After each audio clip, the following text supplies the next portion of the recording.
आपातकालीन स्थिति, জরুরি অবস্থা, प्राकृतिक प्रकोप, Natuurramp, الطوارئ चिंची, bahaya, संकट, hadisi alam, طوارئ.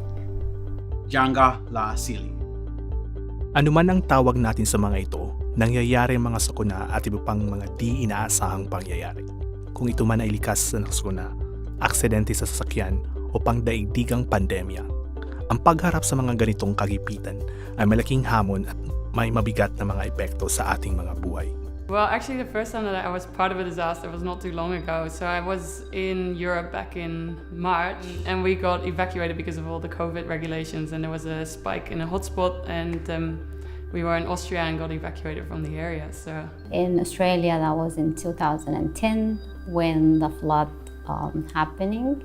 I was really stressed because I just had a baby and didn't know what's happening, what we can do, and was the stressful situation when the electricity went off. So I was in a car accident. A car hit me on the side and my car just flipped to the side of the road, and I had to just walk on the window panes and go to the back, open the back door and get out and take my children out, and yeah, it was very stressful, yes. Nangyayari ang mga sakuna at iba pang di inaasahang mga pangyayari. Ang magandang balita ay may mga simpleng bagay tayong magagawa para makapaghanda. Magsimula sa paghahanda sa ating kaisipan. Pag-isipan kung paano kakakilos sa panahon ng sakuna at isipin ang mga ilang strategiya na iyong magagamit upang manatiling kalmado at hindi mabahala. Makatutulong ito upang makapagdesisyon ng tama sa panahon ng sakuna.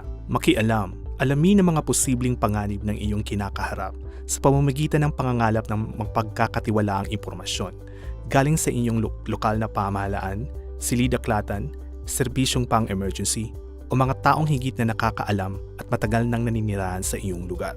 Maging konektado. Ang pagiging konektado sa mga tao sa inyong komunidad ay makatutulong sa isa't isa sa panahon ng mga sakuna at mga di inaasahang mga pangyayari. Para higit na mapalakas ang iyong mga ugnayan, maaari kang sumali sa isang club, maging isang volunteer sa isang lokal na organisasyon, o kumustahin man lang ang iyong kapitbahay at makipagpalitan ng iyong mga personal na detalye sa kanila. Maging organisado. Isipin ang mga praktikal na bagay na maaari mong gawin ngayon pa lang upang makapaghanda. Halimbawa, gumawa ng mga kopya ng mga halagang dokumento at itago ang mga orihinal sa isang ligtas na lugar. Tukuyin ang mga bagay na may personal na halaga sa iyo na ayaw mong mawala. Magandang ideya rin ang gumawa ng isang plano para sa panahon ng sakuna at maghanda ng isang emergency kit kung sakaling kailanganin mong lisanin ng mabilisan ang iyong tahanan. Nangyayari ang mga sakuna at makatutulong ang maging laging handa. Para sa karagdagang kaalaman, bisitahin ang website ng Australian Red Cross o i-download ang Red Cross Get Prepared app sa inyong mga telepono.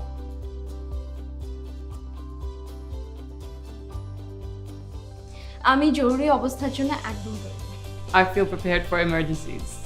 Saya siap menghadapi keadaan darurat. I feel prepared for emergencies. أنا مستعد في حالة أي طوارئ. I feel prepared for emergencies.